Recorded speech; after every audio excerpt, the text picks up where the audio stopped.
메르스 발병의 1차 진원지였던 평택 성모병원이 자체 폐쇄 조치를 한 지 38일 만인 어제 재개원을 했습니다. 그동안 따가운 눈초리와 오명의 꼬리표가 있었지만 이제는 안심하고 병원을 다시 찾아달라는 호소에 나섰는데요. 평택 성모병원의 이기병 원장을 연결해서 그동안의 소회 직접 들어보겠습니다. 원장님 안녕하세요. 네. 예, 지난 5월 29일 병원을 폐쇄한 지 39일 만인 어제 다시 재개원을 하셨는데요. 자, 지난 시간을 돌아보시면서 어떤 소회 드셨습니까? 지금은 이제 메르스 감염이 이제 끝나가는 시점에 도달했지만 저희로서는 지난 38일간은 아주 긴 어두운 터널에서 그 터널의 끝이 어디인가 짐작할 수가 없었습니다. 네. 언제 메르스라는 전염성 질환이 소멸될지 또 저희 병원이 위치한 평택 지역에 이 메르스 감염이 재발되면 어쩌지 하는 생각으로 하루하루가 마음이 좀 무거웠습니다. 예, 그렇군요. 자, 어제 재개원을 하셨는데 많은 분들이 병원을 찾으셨습니까? 예,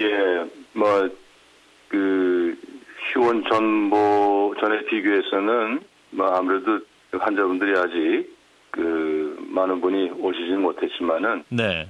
쾌적한 저희 병원에서 진료를 받을 수 있게 돼서 상당히 좀 안심이 된다고 말씀하셨고, 그래도 많은 분이 찾아주셔서 어제 하루 조금 그래도 바쁜 편이었습니다. 그러셨군요. 자, 이제 5월 20일 이제 최초 환자가 발생했었던 그 당시로 한번 돌아가 보죠. 당시 이제 그 메르스 환자 발생했다는 소식 들으시고 처음에 어떤 생각 드셨습니까? 사실 이게 메르스가 어떤 질환인지 사실 긴 의사 생활에 생소한 질환명이라서 예. 질환의 경중을 좀 가늠할 수가 없었습니다. 네네. 그럼 만약에 당시로 돌아가신다면 격리 대상은 어느 정도 더 넓히셨을 것 같으신가요? 요즘에는 그 코호트 개념의 그 병원 관리를 하는 네. 그런 조치가 있겠는데요. 예. 아무래도 그렇게 환자분들을 좀 접촉을 외부와 차단시키고 그 접촉했던 사람들을 예. 다시 다 추적해서 모든 관리를 하는 아마도 그런 체제가 되지 않았을까 그렇게 생각을 합니다. 예, 그러니까 병동 전체를 폐쇄하는 코호트 격리를 좀 더 빨리 그 시기가 앞당겨졌을 것 같다라는 지적이시네요. 아마도 이제 지금은 초기하고 틀리게 그 지침 자체나 이런 게 많이 바뀌지 않았을까 생각을 합니다. 예, 그렇군요. 자, 그리고 이제 한 언론 보도를 보면 이제 당시에 첫 번째 환자가 발생했을 때 이제 정부 역학조사 내용을 좀 숨겼던 것이 아니냐 이런 보도가 나오고 있습니다. 이를테면 이제 첫 번째 환자가 이제 CCTV 화면을 분석해 보면 병원 지하라든지 이제 병원 밖 슈퍼까지 돌아다녔다는 이제 이런 내용을 공개를 안 한 것이 아니냐 이런 보도가 있는데 이게 사실인가요? 그 질병관리본부에서는 아마 그런 부분까지 확인을 하시지 않았나 생각을 합니다. 환자하고의 접촉 가능성이 있는 사람에 대한 격리 조치는 예. 그런 CCTV를 보시고 초기에 격리 조치를 다 내리신 걸로 알고 있습니다. 예, 그러면 일단 병원 자체적으로도 당시 슈퍼를 갔던 그런 동선은 파악이 당시는 안 됐던 거네, 정확히.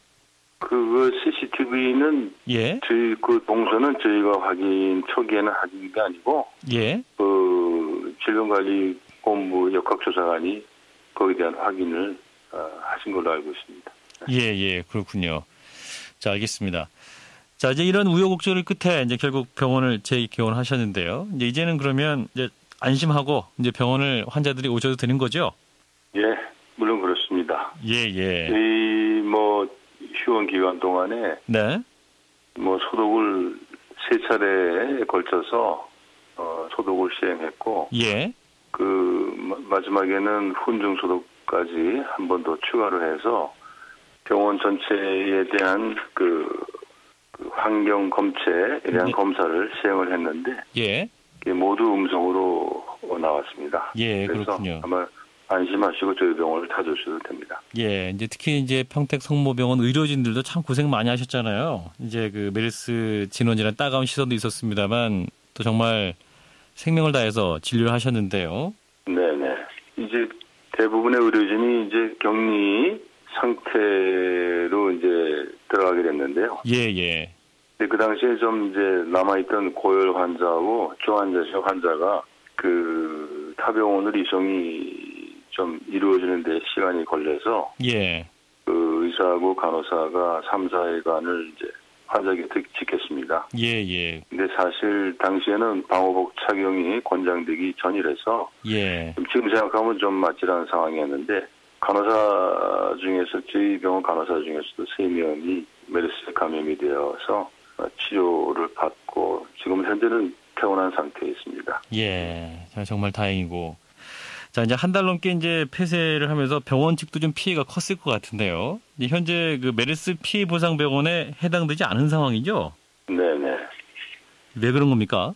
그 복지부에서 그 예비비 지출에 대한 어떤 기준이 있을 테니까 그 기준에 따라서 아마 이게 지급이 되지 않나 생각을 하는데요. 예. 이런 좀 아쉬운 부분이 있습니다. 예. 어떤 부분이 아쉬우세요?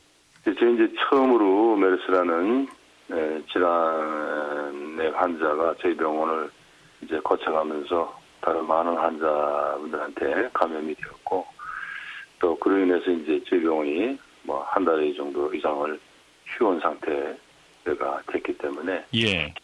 직원의 봉급이라든지 새로운 시설 투자라든지 네. 뭐 여러 가지가 있겠습니다만 수입이 없는 상태에서 지출을 해야 되니까 융자나 이런 걸로 해서 저희가 운영을 하고 있는데 적자 상태니까 어쩔 수 없이 어려운 상태가 지속되고 있습니다. 예, 이제 그런 적자들에 대한 보전을 좀 정부가 좀 해줄 필요가 있어 보이는데요. 왜냐하면 이제 국가 전염병에 대해서 이런 피해가 보상이 안 된다면 정부 그 병원들도 이런 부분에 좀 소극적으로 대응할 수 있기 때문에 이런 부분에서 좀 정부가 챙길 부분도 있지 않을까요? 어떻게 보십니까? 저희로서는 정부에서 다음번 추경 예산에서 어떻게 이제 저희한테 그런 도움이 있을지 이제 거기에 기대를 하고 있습니다만 또 기다려 봐야죠. 예, 그렇군요. 네, 원장님 말씀 여기까지 듣겠습니다. 고맙습니다. 예, 감사합니다. 네, 평택 성모병원의 이기병 원장이었습니다.